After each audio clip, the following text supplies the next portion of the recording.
আম্মা আম্মা, দেখো টুকির বিড়ালটা কত সুন্দর না? মামা, কত কিউট! ওই দেখো দেখো, কত গুরু গুরু পায়ে হাঁটছে। হ্যাঁ, কত কিউট না? মা, আমরাও একটা বিড়াল কিনি।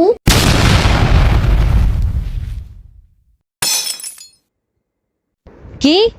কুকুর নিয়ে আসবি আমার বাড়িতে? স্যার স্যার স্যার, তুই কুকুর আনবি বাড়িতে? তাও আবার এই বাড়িতে থাকবে? স্যার স্যার স্যার, আমি এটা পারবো না। নাই আমি এই বাড়িতে থাকবো, নাই তুই কুকুর নিয়ে এই বাড়িতে থাকবি। তুই জানিস কুকুরের কত লোম ওঠে, আর ওই লোমগুলা খাবারগুলোর মধ্যে ভর্তি হবে, আর সেগুলো আমাদের খেতে হবে।